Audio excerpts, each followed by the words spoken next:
no radio at all. Not even with the bombing plane that's coming over.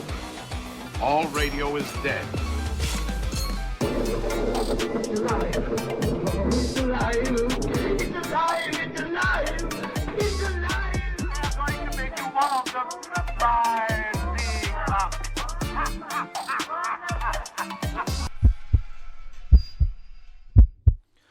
Welcome to another episode of Horror of the Worlds, where we talk about horror movies and how they've been influenced from around the world.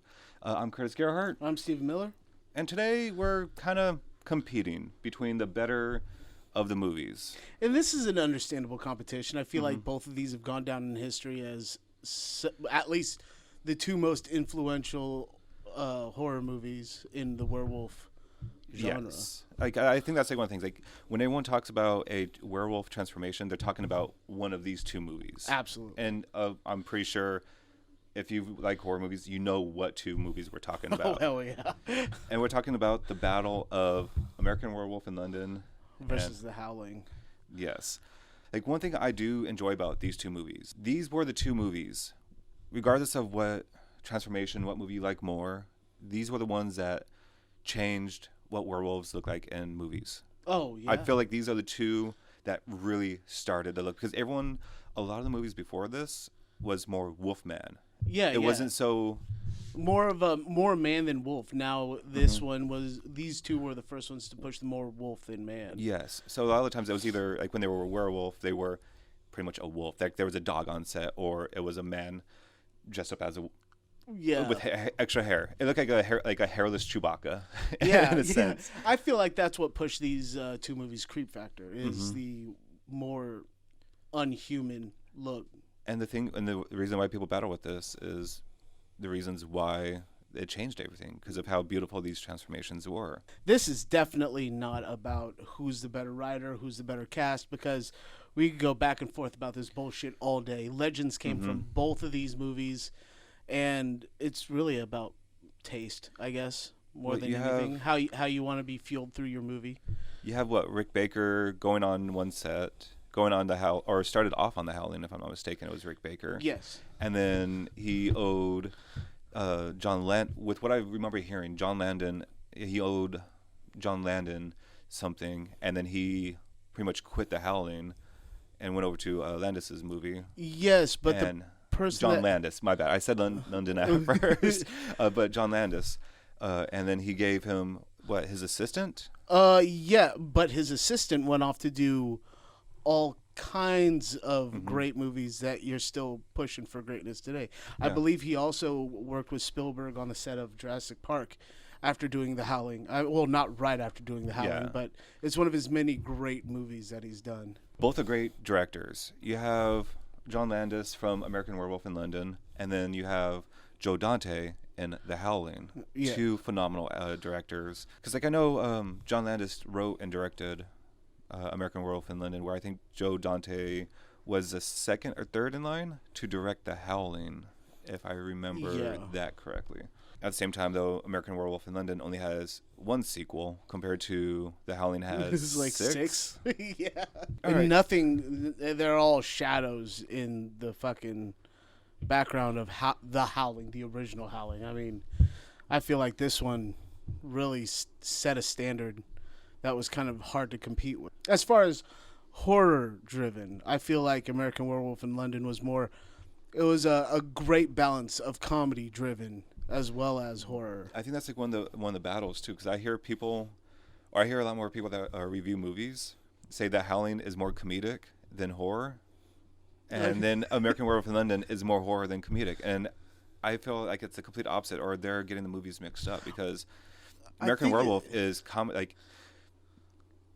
For me personally, I feel like American Werewolf in London is a comedy horror, like where it's a comedy with horror elements, compared to The Howling is a horror movie with some comedy elements. Yeah, I feel like it's the reason why most werewolf movies now have spits of comedy in it. It's because this, as an indie film, if you're not into serious movies, this movie almost takes itself too seriously. Yeah. And in that light, you probably find it comedic. Like, come the fuck on, man. Like, we were just talking about the big transformation scene in The Howling, and why didn't you act quicker? Like, what the fuck are you doing? Well, to do a quick synopsis, because I think The Howling is kind of beats the American Werewolf in London because it came out, I think, a couple months beforehand. But this quick synopsis. So grab your Dr. Pepper. So David and Jack, two American college students, are backpacking through Britain when a large wolf attacks them. David survives with a bite, but Jack is brutally killed. As David heals in the hospital, he's plagued by violent nightmares of his mutilated friend, who warns David that he is becoming a werewolf. When David discovers a horrible truth, he self-deletes himself before the next full moon, causes him to transform from man to murderous beast. I feel like that part of the synopsis is what made it a comedy, and gotta be honest, Jack carried this fucking movie. Every time he showed up, that was so... No, I agree with you there. Like, if you read the synopsis, it doesn't come off as a comedy at all. No. Like, it sounds scary. It sounds a lot like Scrooge or something like that. Like three holy ghosts coming in like on Christmas night, right? Kind of thing. Like where it's like, oh, he comes in, spooks. I kind of feel like this movie takes a lot from the classic horror movies, a lot of like the giallo or the Hammer horror films, I should say, where at times when there was a horrific event or something that was just kind of like overstimulating, all of a sudden Jack comes up with comedy, even though he looked gross and grotesque and makeup was so fucking good. It's so amazing. Like, that's the thing, regardless, that movie, his effects what made the movie really good. Yeah, but it kind of lightened the mood a little bit. Like, it kind of got you like tight-fisted to all of a sudden like, okay, I could breathe, relax, and I'm laughing, you know. It was a great mix of the two. It's kind of funny to have your best friend come back from the dead and go, hey man, go ahead and kill yourself. And they never that's the crazy thing, is that they never, it's the way they presented it that made it funny. The great thing is, though, like, they never hated each other. No, because it's like, I want to say David, he ran away when the wolf attacked, and then he came back to kind of fight it off and everything, but Jack was never like, you let the wolf kill me. Yeah, you know, like, there was nothing, there we're was like all no animosity. suffering because of this shit. Yeah. So like one of the things I hated about the effects on American Werewolf in London, before we get the transformation scenes, is the werewolf when it first attacks David and Jack, because it is extremely basic and it's bad. I don't know if it was better when it was on VHS and on the big screen back then, where the grain will hide the effects. But if you actually watch this movie in high def, it just looks like they got the wolf head and it's like rawr, rawr, and it was just like, yeah, like there was like no emotion in it. Like it was actually quite the opposite than with Dog Soldiers. With Dog Soldiers, when I watched an updated version of it, the graininess being taken away, it felt like you could focus more on the movie and you didn't have to fight to see the action, because in that movie there's a lot of fast-paced action going on. But you're right, with this one, it almost allowed less wiggle room for your creation. But it didn't take away from the transformation scene. No, absolutely not. But this movie is through and through a great, well-paced werewolf movie. Like, if you're okay with a comedy, but you don't like serious horror movies, this is a great start for a werewolf movie, I feel like. All right, so with The Howling, the synopsis, in Los Angeles, television journalist Karen White, played by Dee Wallace, is traumatized in the course of aiding the police in their arrest of a serial murderer. Her doctor recommends that she attend an isolated psychiatric retreat led by Dr. George Wagner, played by Patrick McKinney. But while Karen is undergoing therapy, her colleagues, Chris, investigates the bizarre circumstances surrounding her shock. When his work leads him to suspect the supernatural, he begins to fear for Karen's life.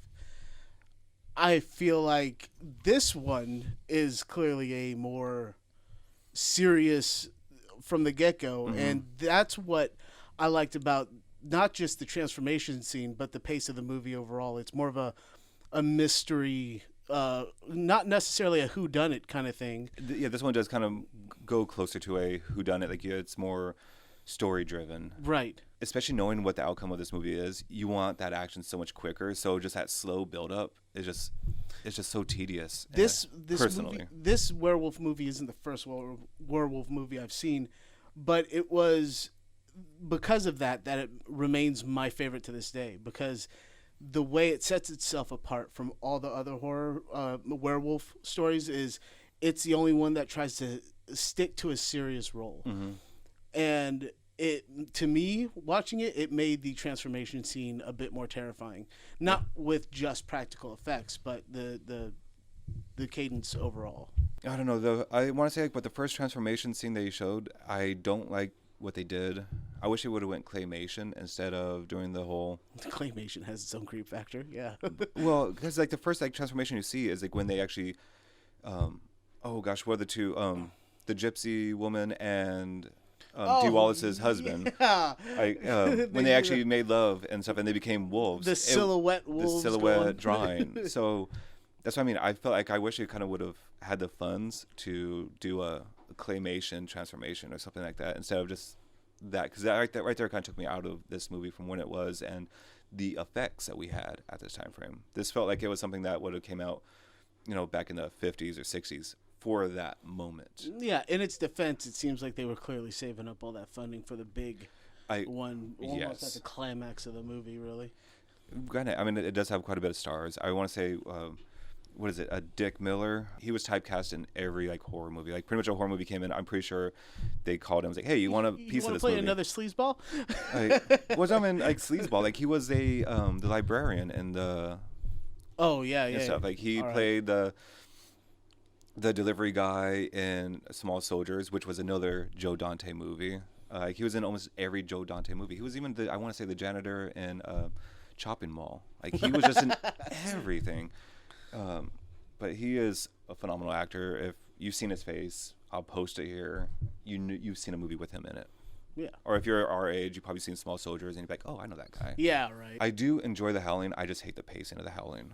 Oh man, I feel that's my biggest complaint for this movie. I could feel you on that one. Sometimes, looking back at it, watching it for the billionth time, I was like, all right, I can see everybody's argument with the pace of the movie overall, but it's one of those movies that you gotta kind of be in the mood for, I guess. Mm-hmm. But with that being said, that's why I love it so much. I mean, it definitely sets itself apart from the other ones, especially with its horror, the transformation scene. The bladder effects, although they might have been overused, definitely added a grotesque sound effect and movement abnormality that kind of creeped me out. So yeah, I guess that we could go ahead and, well, I guess like the whole like review for The Howling. Like, I know I would recommend watching The Howling if you're more into a darker, serious werewolf movie. Is dated. I mean, both of these movies are dated. Yeah. They both look great, but if you're, they're still the competition. Yeah, we're still talking about it. Other people are still talking about it. It is a thing because we love special effects when it comes to horror movies. Yeah. And especially if nowadays they're finally getting back to some practical effects where it's just like, back then it was practical or really bad CG or they scratched the film. CG. But it was just, that you can't be real. No, you really can't. And with this one, I felt like they, not to bag on Rick Baker or anything like that, but it felt like they showed a lot more with this transformation.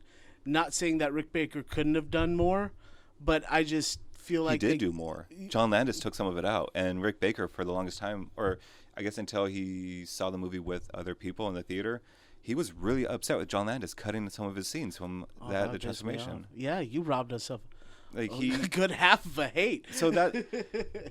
So my biggest issue with The Howling is the whole transformation scene, as great as it is and as effective as it is, it's just so long, I feel like it loses its energy. But it's the exact opposite when it comes to American Werewolf in London, where it happens so quickly, like the energy's there, it's a one pump chump type moment. Yeah. But the whole moment I was talking about with Rick Baker being upset was, I guess he filmed a longer scene of the snout coming out and that whole area, but John Landis only took like 7 seconds from it. Like everyone loved it, but he was like, I spent so much time and so much money to do this effect, and you just cut all of it out. They showed all of it. That's what I really liked about The Howling, is the fact that they showed all of it. Sure, she had to sit there stupefied for a good half of it, and all of us are sitting there going, just smack him. Do something. Like run, why are you shake. standing there? Like almost when the transformation's done, she grabs a bottle. Yeah, a bottle of acid and throws it at his face or some shit like that. It was... Overall, watching the transformation made the wolf, in my opinion, more terrifying in presentation. I feel like hearing the bones snap and watching the nose push out and hearing that gush of bones and guts, as it just transformed. I thought that was. I think that's kind of the thing with the Howling. That transformation looked more scary. It didn't look painful. It looked scary, and the bladder effects, even though they verge on that whole being overused, I feel like it kind of gives it that something is boiling on the inside. Like your body is transforming from the inside, naturally and it's overheating. stuff. Which I mean, I guess it kind of works for the movie, but it just seems like a waste of time for a wolf transformation. I mean, I guess in my head, like an actual werewolf transformation. I mean, I strongly disagree with it, but I definitely see where you're coming from with that one. Absolutely. I don't know. It stuck with me because it's one of those ones that you could forget how slow that movie was with how much that scene sticks out in your head. Well, at least it did for me. And with American Werewolf in London, what stuck out to me was the end presentation. Like with Howling, it had strong points. Yes. Almost like the face of the wolf was to depict a pentagram. Well, it really did. If you actually look at the ears, like, the tuft on the cheeks and all that stuff. Yes, it had a pentagram look. Extremely demonic, but if you also want to poke fun at it, it's a bunny rabbit. It's an angry bunny rabbit. Well, yeah, I guess so. Versus the hell dog. Yeah, like a giant fat dog, like a bulldog that just has a snout. But I think that's the thing. That's why these two movies have different werewolves. They're not the same style or anything else, which makes them great and what they made everything. So you have the Howling that, as I joke, it kind of looks like a giant rabbit, but it's bipedal. Like it stands up on its two legs. You know, when it moves around or whatever, like it's that man still. Inhuman as fuck still with movement. And so you're sitting there as a fucking person understanding practical effects going, how did that guy stand to be in that outfit for so long? I mean, any of these guys, and like I always give a lot of props to any special effects artists that or any I guess still actor are put in these suits, and a lot of them don't absorb water. You just sit in a puddle of your own sweat and just it's hard to get out of. So yeah, bathroom breaks are out of the question for some of these outfits. With American Werewolf in London, it did look more wolf-like. Was American Werewolf in London, wasn't it a little bit more animatronic with the facial features? When it came to the wolf itself, I want to say it was almost from like they had, I think it was like two different versions, like a full body where it kind of moved around, but then it was almost a torso up where they kind of moved from the shoulders and the like animatronic. Yeah. But the transformation, I enjoyed this one a whole lot more because it was painful. You could see that David didn't want to transform. Like he was scared. It was painful. The body pulling, his feet stretching, his torso stretching, the snout, like everything looked painful. Almost like I don't know last time or if you've seen it or any of you guys, but like Cat People. There are the two transformations, a brother and the sister, where the brother loved to transform into the cat. Like he enjoyed that pain and the manipulation of the body. Right, like a fucked up Hellraiser BDSM thing. That's how I watched The Howling. When I watched it, it's like it was pleasure. He's gone through it so much that he now finds a sick pleasure in the pain of transforming because he's going to get the power that it gives him. Yeah. So I mean, it's both completely understandable. I guess I like pain more than pleasure.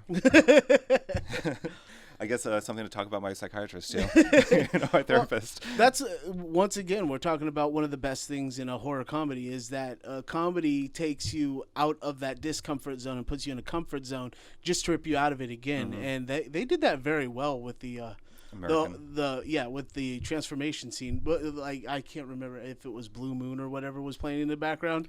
It was funny to have something soft and elegant playing in the background as this guy's going through a nightmare That's experience. The thing. These two movies are schlocky in that sense where I think every soundtrack in American Werewolf in London had either like Wolf, Moon, or like Midnight in it. Like all the tracks. Like it didn't matter what the song was. It was like, does it have Moon in it? It's in the movie. There we go. But with The Howling, there was a lot of actors and background stuff that portrayed to previous Wolfmen or different directors that played Wolf movies and stuff. So each one was ensconced in werewolf like history or knowledge or any of that stuff, which is awesome. Like someone did their homework. There was also the difference between the two as far as what the pack would do. So in The Howling, you had a pack of people that almost treated this like a rite of passage, and they were all a part of it. Versus in American Werewolf in London, what kind of drove a different kind of horror was the group of people were like, beware of that shit. Yeah. Avoid it. don't go out there. Even at then, night. you were isolated in American Werewolf. Like, it was that individual. Like, it was him. You know, like, when one person died, another werewolf came.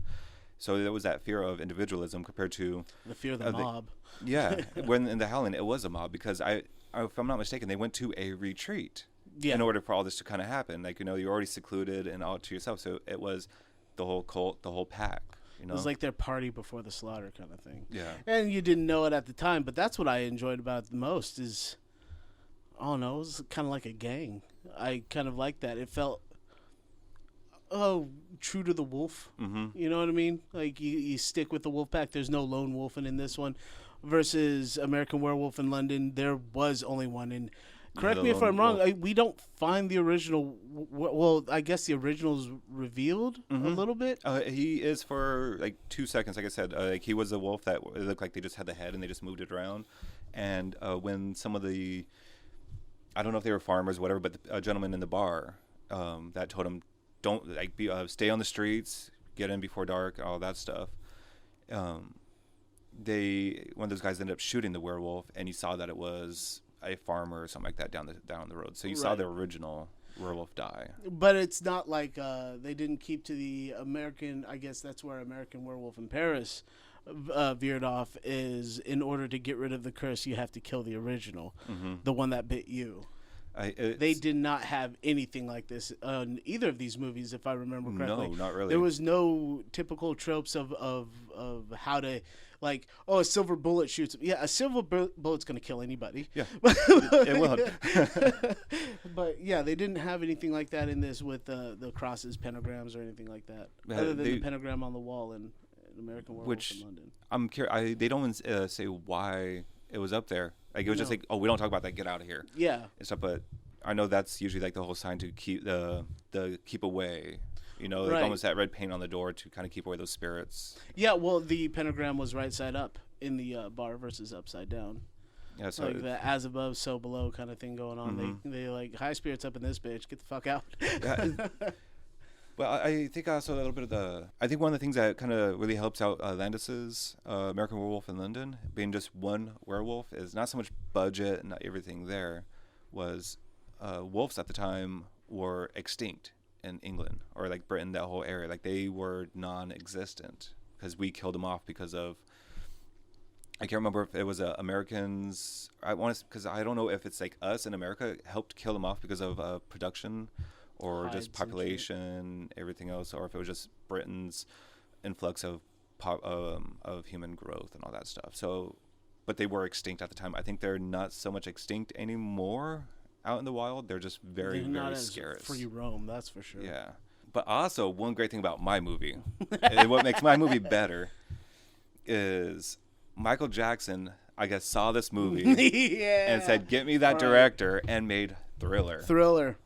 I think I want to say that the guy that did The Howling had something to do with I can't remember who did Ozzy Osbourne. He might have been the same guy that did Bark at the Moon for Ozzy. Oh, I should have looked into that one. I'm not 100% sure on that one, but I wouldn't be surprised if it was the same special effects or something like that from it. But I don't think Joe Dante directed Bark at the Moon music video. Don't quote me on that. Don't think he directed it, but I want to say that somebody from the movie had something to do with the visual effects. Because there was a lot of familiarity about his long baggy like suit of fur going on there. I don't know. I'll look that up after this video. But if you guys know, please leave it in the comments. Yeah, let us know. While you're leaving that in the comments, like, subscribe, share our video on your Instagrams, your Twitter. You know, we'll put up our links at the end of this video. But let Curtis know how right I am about The Howling, because... What, right that it sucks? No, fuck you. It's the best. No, I honestly, wholeheartedly, I cannot say that The Howling sucks. Oh, they're both in my collection. I just feel like this one drove me into more werewolf movies more than the other. But I want to honestly say that that movie got me, American Werewolf in London, got me into horror comedy for sure. I feel like that's a great gateway to anything, if it's horror comedy or into werewolves, and it's relatively lighthearted. It is scary. It is gruesome. It is sick. I think But it's a great gateway if someone's mature enough when it comes to it had to have paved the way for the next two movies that we're about to talk about for sure. I mean, definitely had the influences. So much like you can see the influences from The Howling in actually both of these movies, because both of these wolves look like they got that. The Howling. Yeah, that whole bipedal. The very tall, creepy looking, pointed. When we were talking about that, I almost should have picked Ginger Snaps, because that was more wolf-like than like the Wolf of Snow Hollow. Like the Wolf of Snow Hollow, like I'll talk kind of briefly about this movie because if you haven't seen it, because it is still relatively new, because I feel like this movie got hidden because of COVID. Oh, there were so many things that hit. I feel like if you weren't along the lines of that sarcastic comedy or the laughing at the guy that's down and out kind of comedy, you're not going to like this movie. But I thought it was hilarious because it felt like that sheriff was getting the shit in the stick the whole damn movie. Well, that's the great thing too. Is like he had a history, like a drug history or alcohol history, and he just couldn't get his head on straight. Like he was just always, he wanted to be better. He just couldn't be better. Like which the one I'm actually talking about, because I want to say he wrote, direct, and starred in it. Jim Cummings. I didn't know. So I think that's like one of the reasons he did incredibly great feeling like a piece of shit person. You can see he was well-hearted, but he just didn't know how to do it. He didn't know how to act.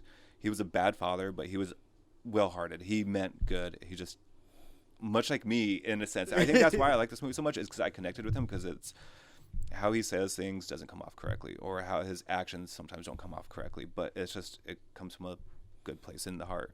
Right. Not to mention another character actor where he's been in almost every movie.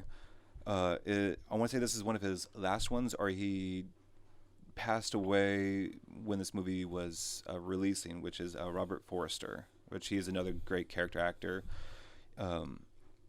Jackie Brown, Quentin Tarantino's movie. Like he was the bail bondsman and stuff. So he actually had a good role from that.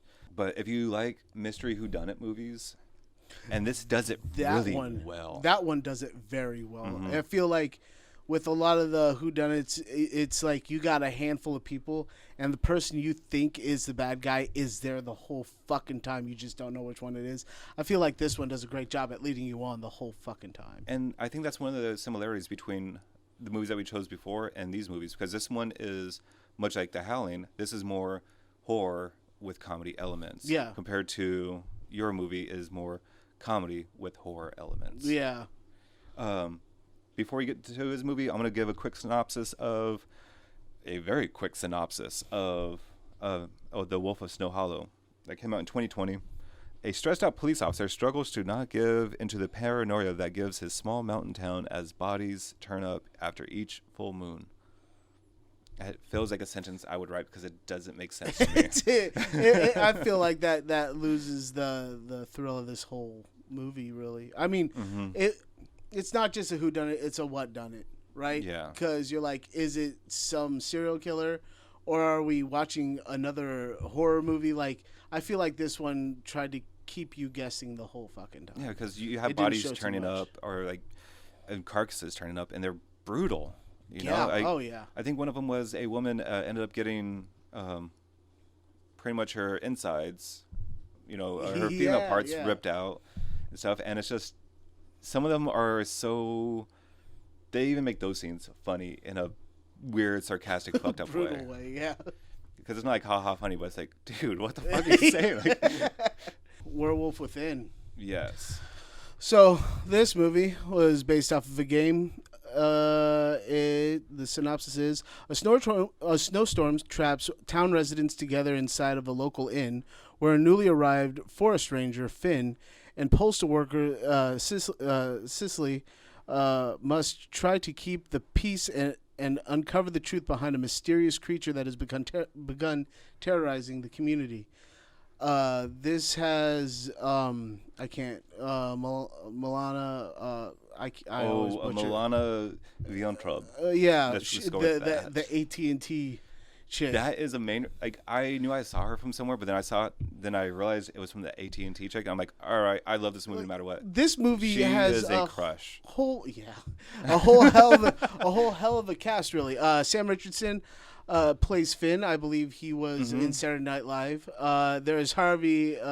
Guillen? Yeah, he's plays Guillermo in Gizmo in Within the Shadows. with Gizmo.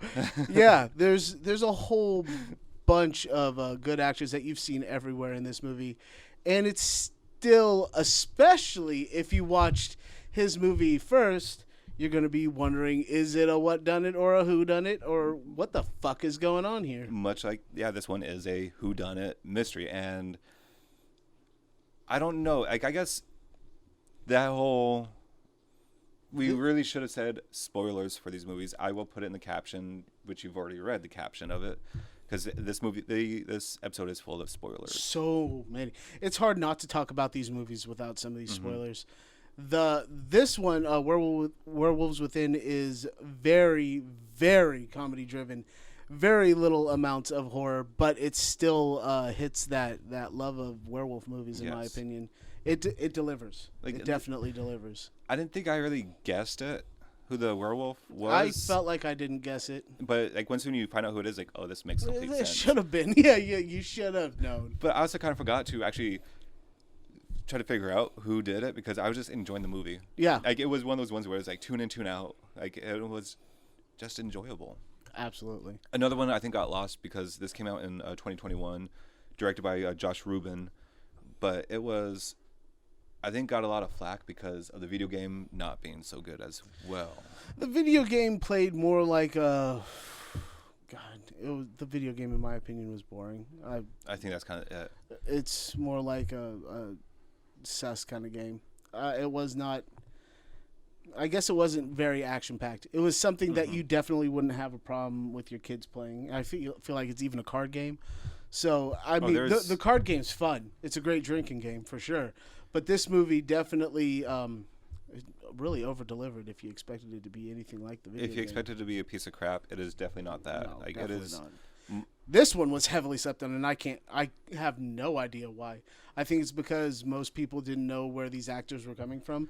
I want to say Milana was definitely a producer. Big selling point. She was a producer in the movie. I mean, this is almost like her fucking movie. I felt like she did a great job with it. She acted her ass off in this movie. Almost everyone acted so satirically. Yeah. Like, it was... Yeah. Like, no roles were played serious, but they hammed it up in a good professional way. There was still some serious notes in there. You know, there was definitely the battle of city folk versus town folk. You know what I mean? They wanted to push an oil line through the city or through the town, and half the people, it was literally divided in half. Half of them wanted it, the other half were like, fuck that, get it out of here. So it was... the tension throughout the whole thing was able to provide you a lack of knowledge in who had done it. No, I honestly probably couldn't have said it any better. Like, it's... I wish this was more of an annual watch, but this is something that I have to be in the mood for. Yeah? You know, like, this is one every time it starts snowing. No, I could definitely see that. This is my wintertime movie. Like, everybody's like, ooh, Harry Potter. It's cold, it's wintry. This is my Christmas movie. This is my Christmas movie, really. I could definitely see that. But actually, both of these movies, like, these are winter movies. Oh, yeah. Like, it is just snow. I feel like the snow even plays a part. And it's not so much a character, but they use the snow. Yeah, your movie, to me, kind of reminded me of Fargo. Yes. It had that kind of humor in it through the whole thing. That kind of dry humor. Mm-hmm. It was really good though. Oh my god, too funny. Like, both these movies I highly recommend. You know, unfortunately, both these movies are not for everyone. As much as I feel like The Howling and American Werewolf in London is for any and all horror fans should at least watch at least once. These. I don't think there are certain niches. Yeah, I don't think this fits in. If you're a werewolf fan, you're gonna like this movie. But I can't say that if you're a horror fan. you're gonna like this movie. Mm-hmm. I can't say the same about mine because mine is so off the wall, and I feel like it's so. I understand why I didn't get a lot of praise. Oh yeah. Like I 100%, but it's just I like the kind of humor that it has. It's just that weird, almost annoying humor. You almost start feeling sad for the guy. The final delivery in the reveal of the werewolf. Yeah. It was overwhelming and yet oh so perfect. And so that's why I liked it so much, is because I almost want to say it made me divide my opinion about the movie in half, and I love it. Like, but it's like, oh, fuck. That's the thing. I feel like it's, especially when you find out who's the werewolf, you either instantly hate this movie or instantly okay, but that okay turns into love this movie. Yeah. You know, I feel like it's either that. It is going to be a love-hate movie, but it's going to start off with an okay before a love. Like I said, really hard to talk about that movie without spoiling. That's why I really don't want to spoil any of these movies that much anymore. That's why I brought it up with Werewolves Within, because I didn't really realize it was a whodunit movie until like near the end. I'm like, oh, like I get it now. Like this movie makes so much more sense.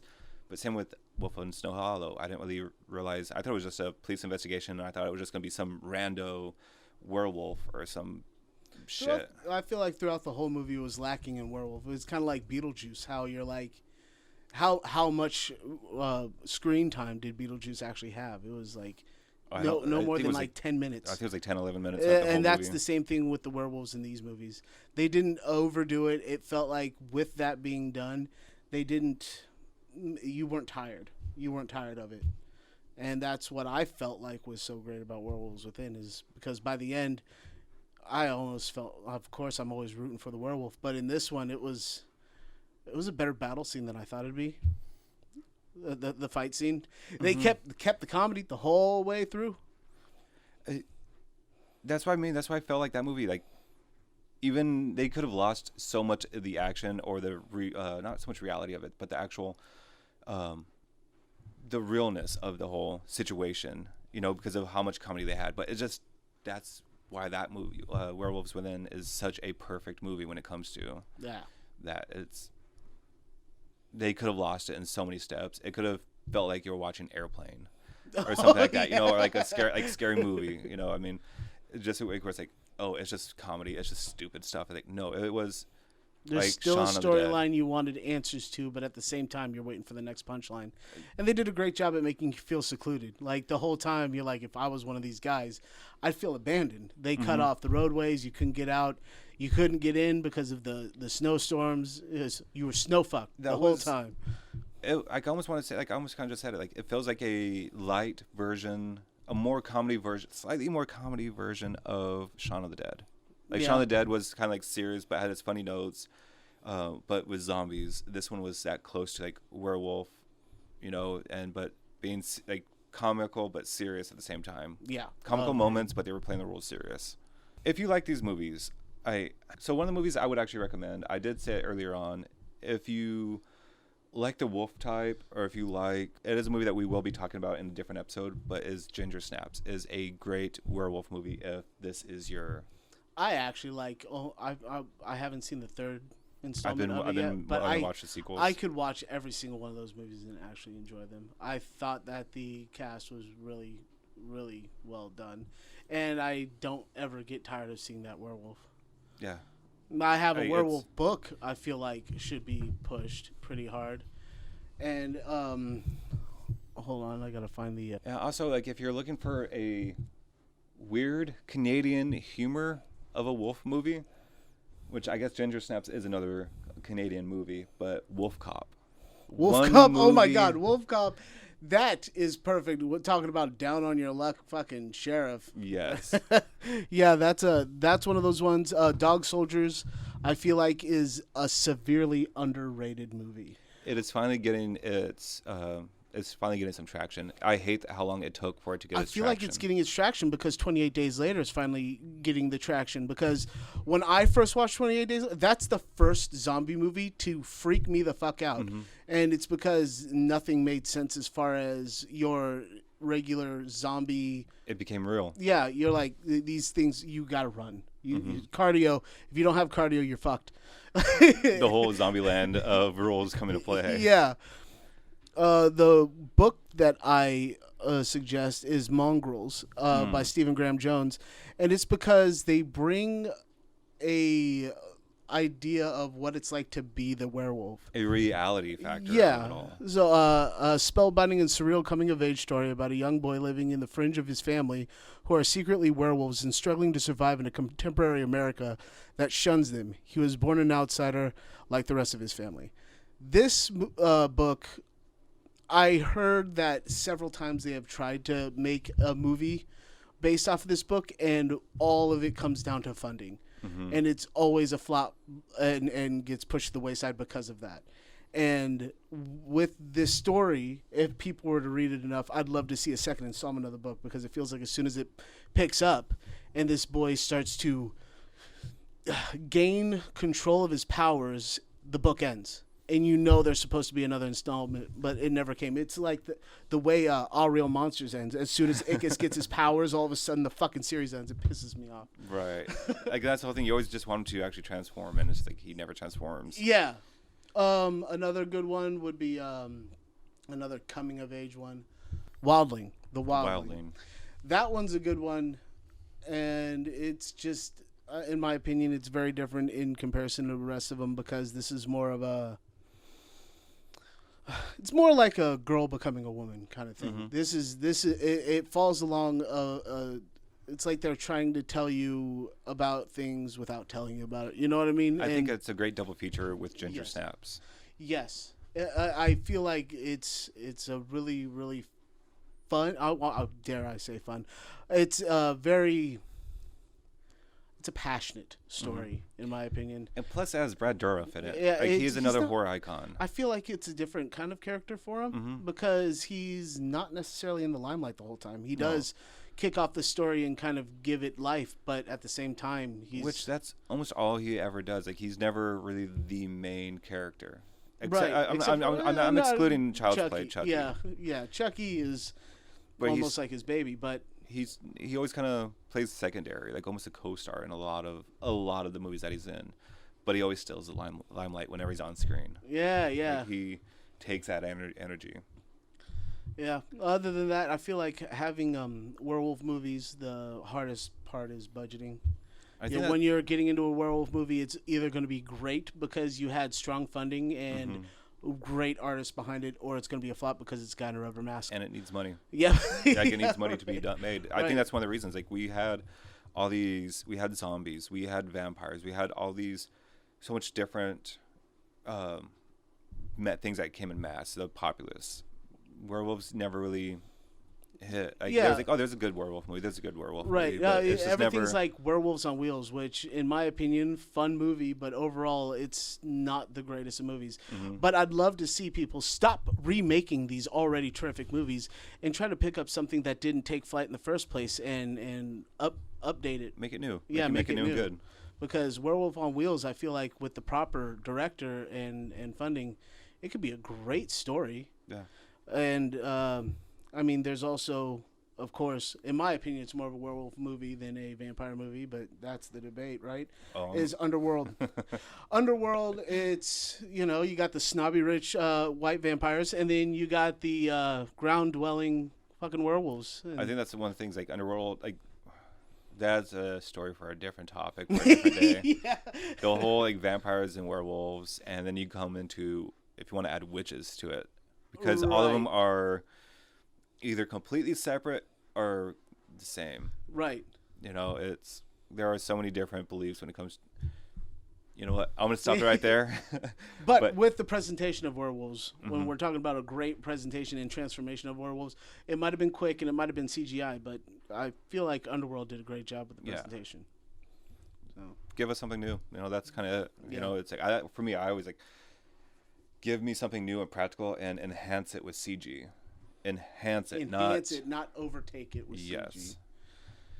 Don't do what the Thing prequel did, where they had the practical effects, the practical monsters, but erased them and then put the CG in it. Yeah, don't do that. Don't do that.